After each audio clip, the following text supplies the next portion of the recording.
ফিলিস্তিনে ইসরায়েলি নৃশংসতায় দেশজুড়ে অব্যাহত রয়েছে প্রতিবাদ। বিক্ষোভ সমাবেশ করেছে ছাত্রদল, ছাত্র শিবির সহ বিভিন্ন সংগঠন। এ সময় ইসরায়েলি গণহত্যা বন্ধের দাবি ও বর্বরতার প্রতিবাদ জানিয়েছেন তারা। ছাত্রদলের সমাবেশে বিএনপি নেতা সালাউদ্দিন আহমেদ প্রশ্ন তোলেন জাতিসংঘের ভূমিকা নিয়ে।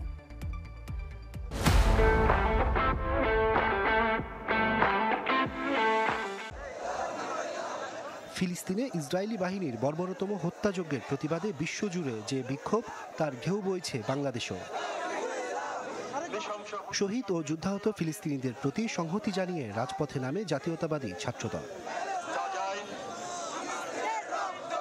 কর্মসূচি শুরুর আগে থেকেই ঢাকা বিশ্ববিদ্যালয়ের রাজু ভাস্কর্যে আসতে থাকেন ছাত্রদলের নেতাকর্মীরা। সমাবেশে দলটির নেতারা ফিলিস্তিনে ইসরায়েলি গণহত্যা বন্ধের দাবি ও বর্বরতার প্রতিবাদ জানান।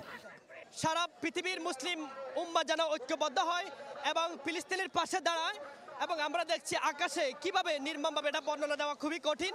গাজাবাসী নিরস্ত্র মানুষের উপর যে আক্রমণ করেছে, আমরা বাংলাদেশের একজন নাগরিক হিসাবে আমরা এর তীব্র এবং নিন্দা জানাচ্ছি। আমরা সারা বিশ্বের কি আমরা কোনো যুদ্ধ চাই না, কোনো সহিংসতা চাই না। আমরা চাই সকলে যার যার নাগরিক অধিকার ভোগ করতে পারে।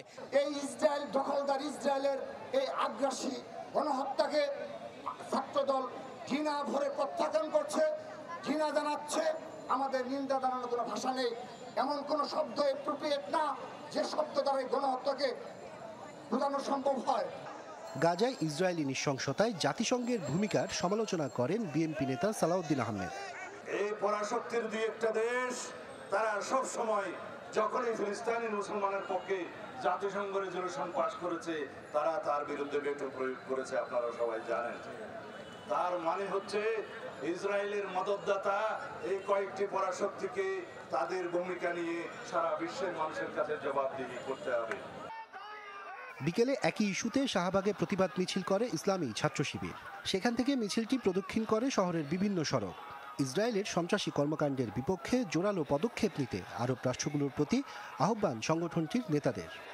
ইউরোপীয় ইউনিয়নের দেশগুলো, ওআইসির সদস্য এবং মুসলিম লীগের যারা মুসলিম উম্মাহের যারা প্রতিনিধিত্ব করে বা আমরা জানি যে মুসলিম দেশগুলো রয়েছে, তারা আজ নিশ্চুপ হয়ে আছে।